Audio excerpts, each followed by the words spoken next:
కంటే గొప్ప పరిచర్య చేశారు. పౌలు గారు మనకంటే అమితమైన జ్ఞానాన్ని ప్రకటించారు. అలాగని దేవుని జ్ఞానం అయిపోయిందా?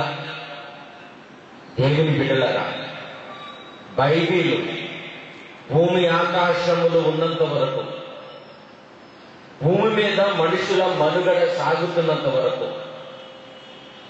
ఏ జనరేషన్కి, ఏ శతాబ్దానికి ఎవరికి ఎలాంటి నాలెడ్జ్ సమాజంలో అందుబాటులో ఉన్నా దానంతటినీ అధిగమించి చెప్పే మహాజ్ఞానం బైబిల్ పుటంలో దేవుడు భద్రపరిచి ఉంచాడు. కాబట్టి బైబిల్ అనేది 2 పాఠాలు తెలిసేసరికి మాకు వచ్చేసింది అనుకోకూడదు. 4-5 కొత్త విషయాలు చెప్పేసరికి మా ఎంత గొప్పవాడు లేడు అని విర్రవీగిపోకూడదు. ఎందుకంటే బైబిల్ మనతో ముగిసిపోయేది కాదది,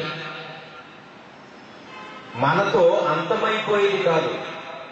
మనం చచ్చిపోయిన సజీవత్వం అనేది దేవుని వాక్యానికి ఉంది. మనలాంటి ఎన్నో వేల తరాల ప్రజలను వాక్యం చూసింది.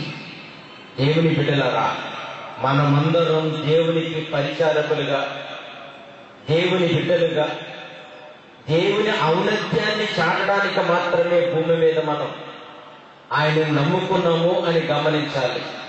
ఎందుకంటే మనుషులే దేవుళ్ళుగా కొనియాడబడుతున్న దినములివి. దేవుణ్ణి నమ్ముకున్న చాలా మంది దేవుణ్ణి పక్కన పెట్టి మనుషుల మధ్య వాళ్లే దేవుని స్థానాన్ని ఆక్రమించేశారు. అందుకే దేవునికి రావలసిన ఘనత, దేవునికి రావలసిన మహిమ, దేవునికి ఇవ్వవలసిన గౌరవం మనుషులు కొట్టేశారు. ఈ రోజు మనుషులే దేవుళ్ళుగా కొనియాడబడుతున్న రోజుల్లో మనుషులను గౌరవించాలి తప్ప దేవుని స్థానాన్ని ఎవరికి ఇవ్వకూడదు. మనుషులు సత్యం చెప్పేవాళ్ళు, నీతిమంతులు అయితే గౌరవించాలి తప్ప దేవుని కంటే గొప్పగా ఎవరిని మనం చూడకూడదు. అలా చూస్తే సాతాను మనకి హృదయానికి గుడ్డితనం కలుగజేసి దేవుడు చెప్పిన ఏ మాటలను మనకి ఎక్కనివ్వదు హృదయంలోనికి. కాబట్టి లోకం చిన్న చిన్న ప్రమాదాలను అధిగమించుకుంటూ ప్రపంచానికి దేవుడు ఇచ్చిన చిట్ట చివరి అంచు ప్రమాదంలోనికి వచ్చేసింది. అందుకనే మీకు నేను మొదటి దినాన్ని చెప్పాను, మనము ప్రారంభ దినాలలో లేవు, ముగింపు దినంలో ఉన్నాం. దేవుని బిడ్డలారా, మనమేదో ప్రభువారు పుట్టిన మొదటి శతాబ్దంలో ఉన్నట్టు, ఇప్పుడే పుట్టినట్టుగా మనం ఆయన పుట్టినరోజు చేసుకుంటున్నాం. మంచిది, యేసు ప్రభు పుట్టడం ప్రపంచానికి పండగ, సంతోషమని దూతలే వచ్చి చెప్పాయి. కానీ మనం ఆయన బర్త్డేని సెలబ్రేట్ చేసుకుంటున్నప్పుడు మనం ఆయన పుట్టిన దినాలలో లేవు, ఆయన వచ్చే దినాలలో ఉన్నాం. ఆయన వస్తున్నాడు అని నీతిమంతులుగా పండగ చేసుకోవలసిన క్రైస్తవ బిడ్డలు ఆయన పుట్టాడు అని పండగ చేసుకుంటున్నారే తప్ప ఆయన వస్తున్నాడు, ఆయనతో మహాలోకానికి వెళ్ళిపోతాం అని ఆనందంతో పండగ చేసుకునే వాళ్ళు అలాంటి సంఘాలు కనపడటం లేదు.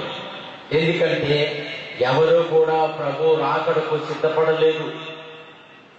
సిద్ధపడడం అంటే ఏంటో తెలియదు. యేసు ప్రభు వస్తాడు అని తెలుసుకుని ప్రక్కన పెట్టేశారు. ఇదేం అన్యాయం అండి?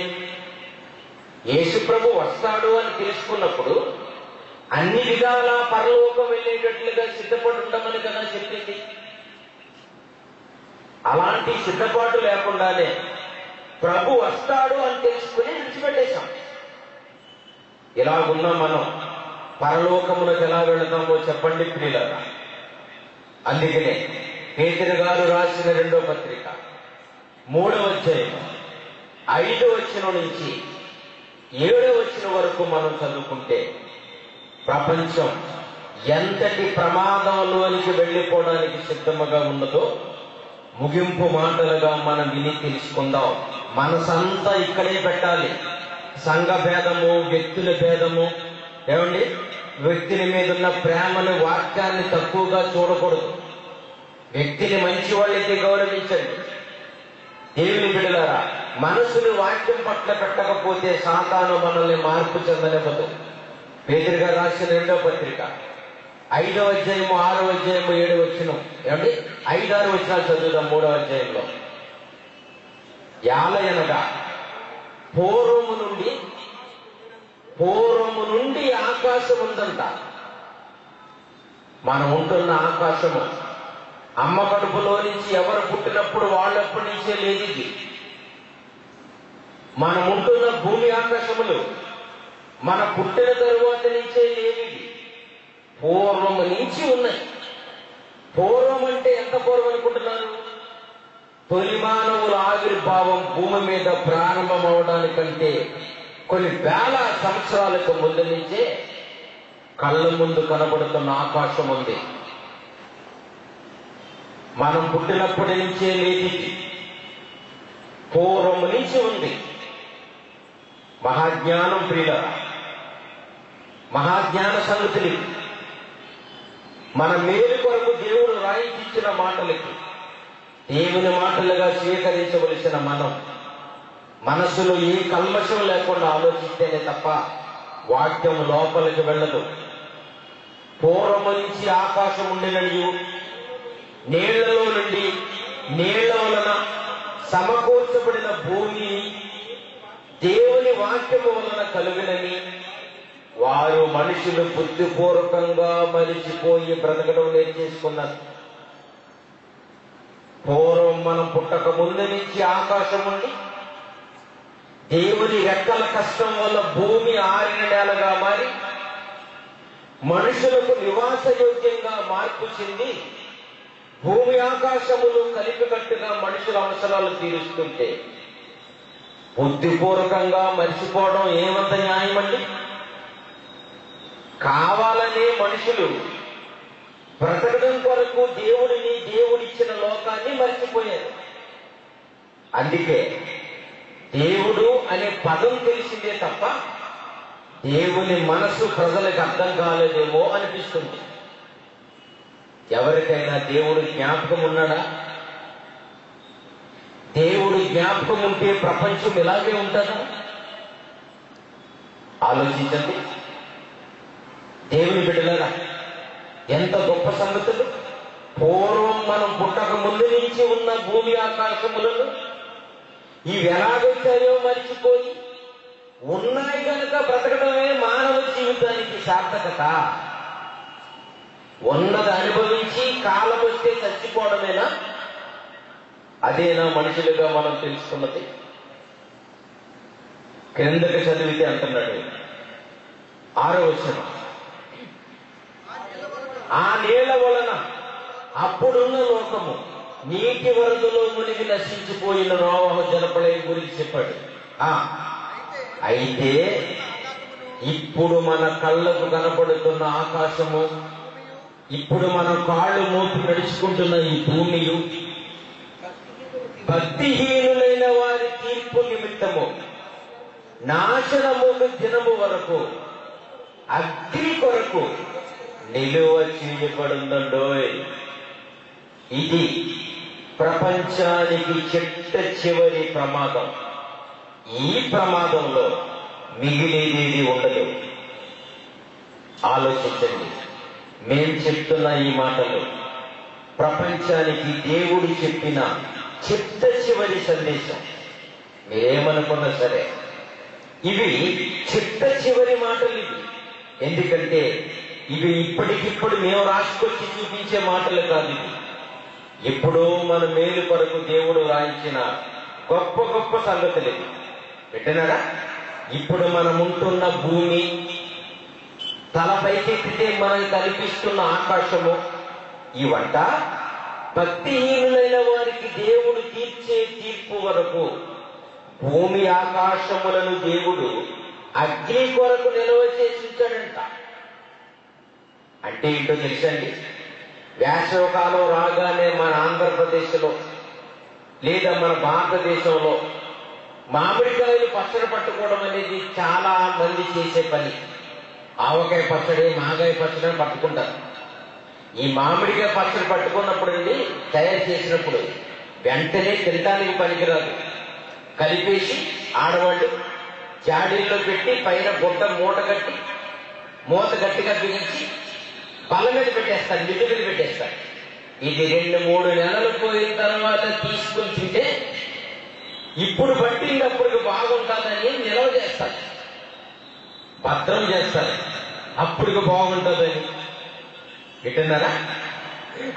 అలాగే దేవుడు కూడా కొన్ని వందల సంవత్సరాల నుంచి మనిషిగా పుట్టిన వాళ్ళ అవిధేయతలు పూర్వకాలము నుంచి సహించుకుంటూ వచ్చిన దేవుడు ఒకలా ఇద్దరా? భూమి మీద పుట్టిన అనేకులు దైవ వ్యతిరేకులుగా దేవుడికి ఇష్టం లేని కార్యక్రమాలు జరిగిస్తూ దేవుణ్ణి నమ్మిన వాళ్ళు కూడా దేవుణ్ణి మోసం చేసి బ్రతుకుతున్నటువంటి ఎన్నో వందల తరాలను దేవుడు చూశాడు. పాత నిబంధనలలో తప్పు చేసిన ప్రతి వాడిని శిక్షించుకుంటూ వచ్చిన దేవుడు పాపం చేసిన ప్రతి వాడిని చంపుకుంటూ పోతే ప్రపంచమే శ్మశానమైపోద్దని దయదలిచి దేవుడు మనం మారడం లేదని తెలిసి ఆయనే మనసు మార్చుకొని దీర్ఘశాంతములోనికి వెళ్ళిపోయినట్టుగా బైబిల్లో ఉంది. మనల్ని తిట్టలేక కాదు, మనల్ని కొట్టలేక కాదు, ఆయన జలప్రళయాన్ని మరలా రప్పించలేని చేతగాని వాడు కాదు. పిలిస్తే వచ్చేస్తుంది, కానీ అలా పిలిస్తే మిగిలేది భూమి మీద శవాలే తప్ప మనుషులు ఉండరని దేవుడికి తెలుసు. అందుకనే జాలిపడి భూమి మీద మనుషులను బ్రతకడానికి ఇష్టపడ్డాడు. అయితే ఇలాగ ఎంతకాలం సహించుకుంటాడు దేవుడు? సత్యవాక్యానికి ప్రజలు ఎప్పటి వరకు చెవినివ్వరు? సత్యాన్ని చెబుతుంటే ఎందుకు మనుషులు వినరు? ఎంత విన్నా మనుషులు లోకానుసారంగా బ్రతకడానికే చూస్తారే తప్ప దేవుని మనసులో మాట ఏంటో ఎందుకు ఆలోచించరు? ఎందుకు దేవుడు మనకి ఇన్ని విషయాలు చెప్పాలి? ఇలా చెబితే ఆయనకి కలిసి వచ్చేది ఏంటంటే, మనం వ్యభిచారం చేస్తే ఆయనకి నష్టం ఏంటి, మనం దొంగతనం చేస్తే ఆయనకి నష్టం ఏంటి? 10 ఆజ్ఞలు కలిగిన ధర్మశాస్త్రాన్ని మనకు చెప్పవలసినంత అవసరత దేవుడికి ఏముందో అసలు? ఎవడు వ్యభిచరిస్తే ఆడే ఎయిడ్స్ వచ్చిపోతారు కదా, ఎవడు దొంగతనం చేస్తే వాళ్ళే పోలీసు వారు తీసుకెళ్లి లోపలెత్తి కొడతారు కదా. అయినా దేవునికి ఎందుకవి అంటే, ఆయన మనకు తండ్రి కనుక, మన తండ్రి క్యారెక్టర్ ఉన్నవాడు కనుక. దేవుడు క్యారెక్టర్ కలిగిన వాడండి. ఆయన పరిశుద్ధుడు అని బైబిల్లో ఉంది. ఆయన బిడ్డలు కూడా అలా కావాలని కోరుకుంటాడు. పాపం ఓ మంచి తండ్రి అండి తన పిల్లలు తాగుబోతోళ్ళు అయిపోతే, తిరిగిపోతే వాళ్ళు అయిపోతే, సిగరెట్లు కాలుస్తుంటే చాలా కుమిలిపోతాడు. ఏమంటాడో తెలుసా? ఒరే, మా తాత తాగలేదు, మా తాతగారి నాన్నగారు తాగలేదు, మా నాన్న తాగలేదు, నేను తాగలేదు, మా ఇంట వంట లేని ఈ చెత్త అలవాటు నీకు ఎలాగొచ్చిందిరా అంటాడు. ఆయనండి ఒరిజినల్ నాన్నగారు. ఎట్టన్నారా? మా వంశములో లేని త్రాగుడనేది నీకు ఎలాగప్పిందిరా ఈ చెడు అలవాటు అంటాడు. ఆయన తండ్రి. అలాంటి తండ్రి మన తండ్రి, మనం నమ్ముకున్న దేవుడు. ఆయన పరిశుద్ధుడు ఉంది బైబిల్లో. ఏమండి, మనమంటే తప్పు చేశామంటే నాన్న కొడతానో అమ్మ కొడతానో భయపడి తప్పు చేయట్లేదు మనం.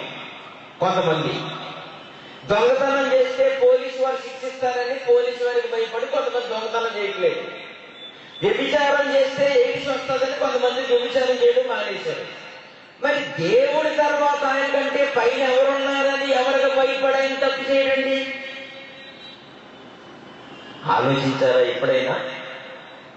మనల్ని తప్పు చేస్తే మందలించడానికి మనకు పైన అధికారులు ఉన్నారు, అమ్మానాలు ఉన్నారు కదా.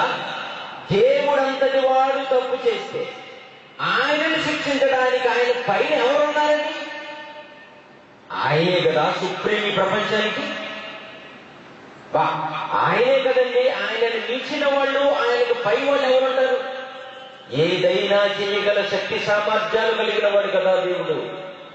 అయితే మాత్రం ఎవరికి భయపడి ఆయన తప్పు చేయడు అంటారా? ఎవరికి భయపడి కాదు, ఆయన క్యారెక్టరే అంత. ఆయన క్యారెక్టరే అంత. ఆయన అడిగేవాడు ఎవడూ లేకపోయినా ఆయన తప్పు చేయడు. అది దైవత్వం అంటే. అలాంటి పరమ తండ్రికి పుట్టిన మనం లోకములో పాపులుగా మారిపోతున్నామని తన ప్రియకుమారుని పంపించాడు. యేసుప్రభు గారు ఈ లోకానికి వచ్చింది ఎందుకో తెలియక చాలా మంది అనుకుంటున్నారు, సువార్త చేసుకుని దేవుడు పని చేసుకుంటే చాలు, ఎన్ని పాపాలు చేసినా సువార్తలో కొట్టుకుపోతాయి అన్నారు. ఎక్కడా లేదు అలాగని బైబిల్లో. ఎక్కడా లేదు బైబిల్లో. ఎన్ని తప్పుడు పనులు చేసినా పర్లేదు, వాక్యం చెప్తే కొట్టుకుపోతాయని బైబిల్లో ఎక్కడా లేదు. ఉంటే నాకు చూపించండి, మీటింగ్ అయిపోయిన తర్వాత ఎక్కడే ఉంటుంది. ఎక్కడా లేదు. ఎందుకంటే యేసుప్రభు గారు సువార్త ప్రకటించండి రా అని చెప్పడానికి కాదు వచ్చింది, బాబురే పాపం చేయకురా అని చెప్పడానికి వచ్చాడు. అది ఆయన రావడానికి కారణం. పాపములను తీసివేయుటకు క్రీస్తు యేసు లోకములోనికి వచ్చాను. అది ఆయన కాన్సెప్ట్. సువార్త చేయమని చెప్పడానికి కాదు వచ్చింది. సువార్త చేయమని ఎవరికి చెప్పాడు? 100% పరిపూర్ణులుగా మారిన అపోస్తలుగా అలాంటి వాళ్ళకి చెప్పాడు. సర్వలోకములకు వెళ్లి సర్వసృష్టికి సువార్త ప్రకటించండి. ఎందుకంటే మీరు మీరు చచ్చిపోతే పరలోకం చేస్తారు కనుక మీలాంటి వాళ్ళు చెప్పాలి సువార్త అన్నాడు. ఈ రోజు వాక్యం వ్యభిచారుల చేతుల్లోనికి వెళ్ళిపోయినట్టుగా కనపడుతుంది. వాక్యం చెప్పేవాడికి ఇద్దరు భార్యలు ఉండాలంటే మినిమం క్వాలిఫికేషన్ అయిపోయింది. ఈ రోజు ఎలాగైతే టీచర్ పోస్ట్ కి డిగ్రీ చదివి టీచర్ ట్రైనింగ్ అయ్యి ఉండాలి, ఇంటర్మీడియట్ చదివి డైట్ ట్రైనింగ్ అయ్యి ఉండాలి, కాలేజీలో పనిచేయాలంటే కాలేజ్ సర్వీస్